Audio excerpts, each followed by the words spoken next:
Hello, friends. I'm Father Frank Pavone, National Director of Priests for Life, bringing you pro-life reflections from the Sunday readings for the fourth Sunday of Lent in Year C. The readings today present two equally important aspects of reconciliation, which have profound implications for the battle between the culture of death and the culture of life. The second reading says, God was reconciling the world to himself in Christ.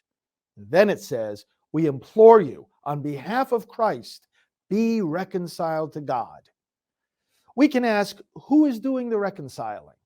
If it is God who is doing it, then why are we being implored to be reconciled? The Israelites, as the first reading says, were freed from Egypt and given the promised land. Yet they still had to fight for it once there, and they still had to struggle to observe the way of life of the covenant. The prodigal son, in today's gospel passage, was greeted by a father who was already working reconciliation for him, eagerly anticipating his return.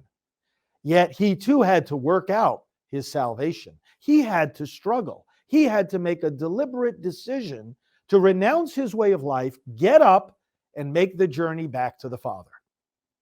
Reconciliation is never achieved passively.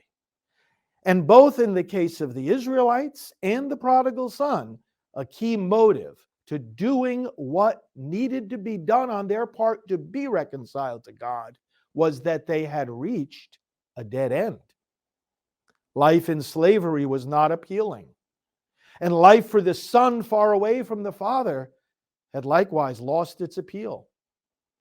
A dead end has tremendous persuasive power. We have reached a dead end in this nation with the practice of abortion. Though abortion advocates promised in the late 1960s that legalizing abortion would reduce child abuse and a host of other social ills, just the opposite has happened, and those ills have become worse. The men and women of this Silent No More awareness campaign, you can see it at silentnomore.com, witnessed to the nation that their involvement in abortion solved nothing, but rather brought many problems of its own. That is why, as they recall their abortions, they demand that the government recall this dangerous product from circulation. See our website, recallabortion.com. Friends, it's time for the nation to be reconciled with God. The hard work of reconciliation on our part includes the work of being reconciled with all our brothers and sisters. We cannot be reconciled to God unless we move toward our brothers and sisters to be reconciled with them. And that includes our unborn brothers and sisters. It includes everyone. Being reconciled with the unborn means recognizing them as persons like ourselves, speaking up for their rights, and working for their protection. For more insights on the pro-life lessons from the Sunday readings, visit preachingonabortion.com and order there my book called Proclaiming the Message of Life. I'm Father Frank Pavone of Priests for Life.